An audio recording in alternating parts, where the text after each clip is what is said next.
Hey yo, little man Sam here, back again with another deck profile, and this time we have Anthony Morph, who played Quickdraw at the RBT and got top 16. Anthony, why don't you introduce yourself? Sure. My name is Anthony Valenti. Everyone knows me as Morph. I used to play Morphtronic decks very frequently. It's also my dueling book name, but I played Quickdraw plants at the RBET this weekend. Yeah, and let's get right into the profile because that's what people want to see. So what do we got? I guess we'll do it this way. You guys can see the cards. Yeah. But played 2 Hamster, 3 Raikou. It's pretty, the Raikous are pretty standard. 2 Hamster, man, you can argue over 1 or 2, but I like the 2. As far as the plants go, I got 2 Quickdraws, duh, right? Yep. Quickdraw plants. Played 2 Lone Fire, duh. Yep. 2 Dandy, Titanial. Titanial's a goat. Yeah, she's a cunt when you see in your hand, but when you're not. I saw her all day. I saw her in a lot of matches, but even when you draw her, I do play 3 Debris, which I'll get into later. So you have a lot of tokens. Like she can get summoned. It's not the end of the world.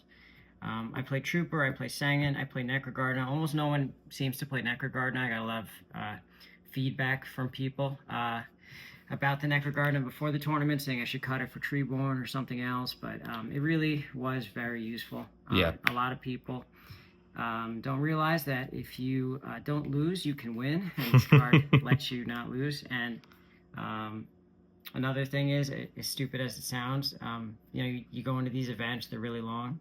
People just forget about this card, and it comes in quite clutch. For sure. I mean, you play a lot of Millers, you play Quickdraw as a way to get it out of your hand, and it can save you the game. And it's something to tribute to. You said it, they think it's a Raikou, and they get punished. That's right. I play 3 Debris. A lot of people play 2. Sometimes I side out the 1, just in case, depending on how the matchup is. But 3 Debris has been great. Oftentimes making Stardust. Stardust is really good, especially with Titanial. Gives you a lot of tokens, which it's just great. Yeah, Stardust Titanial lock is almost GG in almost, a lot unbeatable. of scenarios. I play 3 Kaias. Always got to play 3. I play 4 Kaias if I could. Yep. I don't get how people play 2 or 1 or whatever. Yeah, this card's just way too fucking good. Extremely powerful. Play Gores. He's Gores. Yep. I play 3 Avarice. Good. I think 3 is the way to go. I mean, you could argue about siding 1 out depending on what you need to side in, but it's part of the reason the deck's good. Yeah, it's like just engine. Brain, Charge, Foolish, Heavy, MST. Oh, shit. Yep, those are your power spells. Yeah, so, gotta play them. Yep.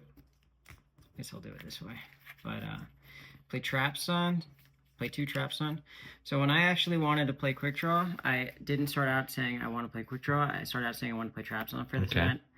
I think most people's decks that are unfair, like the unfair cards in the format, are pretty much Deck Devastation Virus, Return, and then as well, I think a lot of the powerful cards are those discard trap cards, like not the Regeki Breaks, Wing but Blast. like the Wing Blast, or really I'm thinking of Karma Cut. And when you're playing Quickdraw, you commit so heavily to the Quickdraw, and the only card that really can out it are those things. So I figured the best card to play this format right now in this meta was Trap Sun, and it's also great with Debris because if your opponent has 3 or 4 traps and a road back there or an oppression, you can Trap Sun them, Debris, Dandy, Black Rose, and they can't do anything. And they can't do anything. So it's almost like, your Drill Warrior takes care of the bottomless Torrential, right? That can't get bottomless or Torrential, and then Trap Sun takes care of pretty much everything else, and you can kind of play for free and not have to worry about anything. Yeah, and just slow roll. There's no rush usually, especially with the Gardenas and all the tokens. So just wait, keep getting value out of the Quickdraw engine, and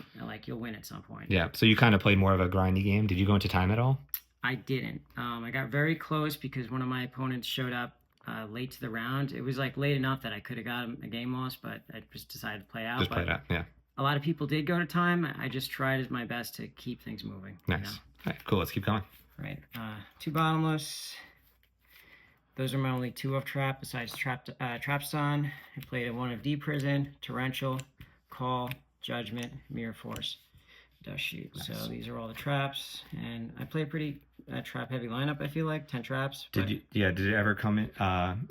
Having this many traps with the traps on, did that ever conflict with each other, or? Almost never. Good. Like occasionally, cool. I'm sure there was a point where like you're like, man, but it doesn't matter, to be honest with you. Cool.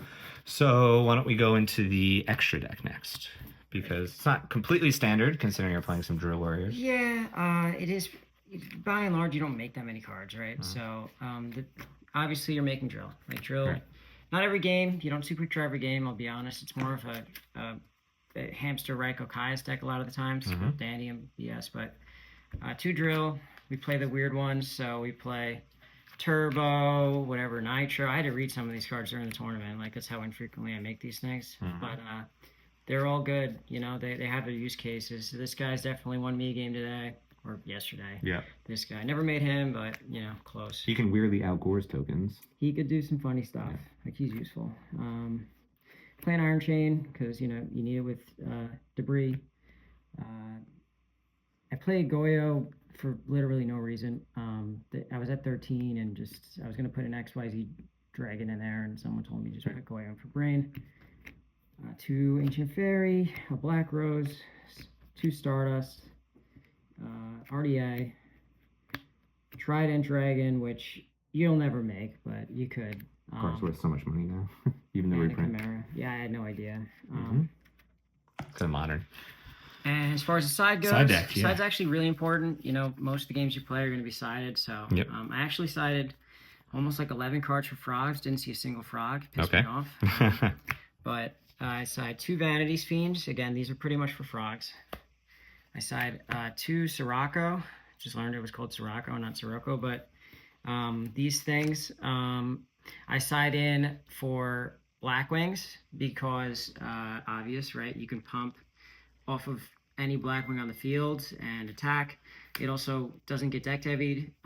It's good into most of the back row they side in, like Oppression. Like, so a lot of times they'll have Oppression back there and like BS stuff. And I'm poking. They can't Icarus if I have nothing on the field. I just summon this thing, and now they're in a bad spot, right? So I also sided against Vayu for similar reasons. Nice. Could side in against GB, I guess. Side the 1 Crow. Goes in, whatever you think Crow comes in for. A lot of matchups. 1 Kaiku. Sometimes this deck just has difficulty summoning a monster that just pushes because mostly everything is low attack points, and the only real card that could get in there with low commitment is like Caius. So he's useful for more than one reason, but obviously his effect is important, especially with DD Crow with Pot of Avarice. 1 Lightning Vortex. That's again mainly for the dupe block, but has other applications. My body is pretty important. It's useful. I pretty much sided it. The primary reason was in case it got Noblemans, which I never did, but has more broad applications into any kind of trap you want to play into. Also could be useful against people don't realize, but like deck heavy. If you have a monster face up, you can just negate the whole thing. Yep. But it low key was, I almost sided in every game 2 and 3, and always cooks people because they don't expect it. 3 Karma Cut, probably the MVP of the tournament. I sided this in almost every game, every matchup. Like a lot of people ask, should I main it? Maybe, but it's way better game 2 because people are siding in Fossil Dino, which is just a blowout versus drill and like random things, and then it has broader applications obviously because hit a Treeborn with this thing, it banishes all copies from the grave, you pretty much win on the spot. Yep. It's good in almost every matchup. You hit a Lightsworn, how bad could that be? You hit anything. It's just a useful card, and hit Darkroom with it. Like, who cares? Yeah, just hit anything. Just a good card. Yeah, you can sometimes hit like a Sirocco on the field or a Borisher, and it bounces the one that's in the graveyard. People don't expect it. And then you can set it into like heavy too. If you know they have heavy, you set it, chain it, whatever, blah blah. It's good. Very cool. 2 Dust Tornado. This is in case I verse some straight up BS. Like, who knows? Like, I know Rognak was playing some weird Geartown stuff. Never versed him specifically, but it's there just for broader. Like, I don't know what I'm going to need this for, but it's useful. Sometimes you side in if you're going first against hero type decks. The usual Dust Tornado stuff. It's not that groundbreaking. and pullings. And pulling. again, those are pretty much for frogs. Yeah. It's a lot of frog hate. I'm guessing you expected to see frogs. Yeah, so I expected to see frogs, which would have been a good meta call because half the tournament was pretty much frogs, but ended up seeing none. My side deck strategy was if there was a GB player, I will just lose because who plays GBs? Turns out enough people play GBs. Played GBs round one, somehow won. But anyway, that's pretty much the deck. So let's talk about how you did. Like, so I went X1. Yep. The only loss I had was round 2 to Zero, who top forward, I guess, or top edit. I left. I lost the top 16, so I left early, but he was in there. He's my only loss. So you went X1 in Swiss, X1 and then Swiss. top 16. You lost. What did you lose to in top 16? I lost to a man named Jeff, who's a very cool guy. I ended up playing him round 8, beat him in round 8, sacked him, to be honest. And then we went to game 3. I was so burnt by the end of the tournament. Yeah, I definitely it was a long misplayed day, I heard. In our game 3, but he was a great player, so yeah, who knows if it would even mattered. Do you remember off the top of your head your matchups throughout the day? Yes. Through Swiss? So round 1 was GB. His name was Mike, I think. Not like it matters, but GB round 1.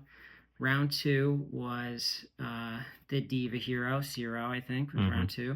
Round 3 was Blackwing. Round 4 was... Oh, this is hard now. That's where I get some middle of the tournament. Round 4 was Lightsworn. Everything blurs together, yeah. Round 5 was round 5 was Vayu. Round 6 was Rescue Cat. Like Cat with Spies and Kais, the deck. Round 7 was another Vayu player. Round 8 was Lightsworn, and then my top 16 match was Lightsworn. I won one die roll during the entire day, which is lucky me, I guess. Right. It didn't matter.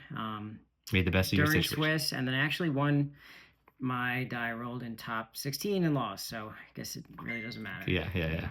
So overall tournament thoughts? What do you think?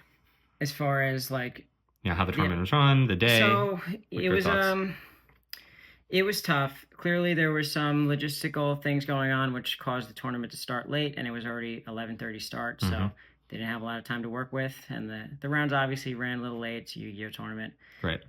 But all things considered, I don't go to events that often. I've been to 3 YCSs in my life and 2 regionals. But for what they were dealing with, I think they ran a tight ship. It definitely ran late, though. I got out of there at about 11:30 is when I lost, and I was top 16, so the thing ran pretty late. Right. But everyone, the whole judging staff was really, really well run. Everyone was really good, and I was overall pretty pleased with it. Nice. Cool. Yeah, I couldn't make it there, but from what I heard, it did run late, but there were definitely problems with the event. So I'm not going to say there wasn't. And there was not a lot of space to play too. Everyone was really on top of each other. But I think they made the best of what they had to work with, from what I heard. That is how I feel about it. As many memes as I'm sure there is about it. It was a cool thing. And Good. I'm glad to see everyone. Good, yeah. Mr. Morph, you're a great player. I've had the pleasure of being able to play with you, and you always do well. Even though you don't go to a lot of events, you're one of the better players that no one's ever heard of. So congratulations on your top 16. Any last final shout-outs? Shout out to Little Man Yu-Gi-Oh! Hey, that's us. You guys have heard about that. Yeah. Everyone is really cool. Shout out to Jason, who came and visited and helped me with cards, and Jake, and everyone who was at YCS Morph's house, which was the night before. Nice, yeah. And that's it. I guess shout out to all the Long Island boys. Cool, yeah. Awesome. Morph, see you around.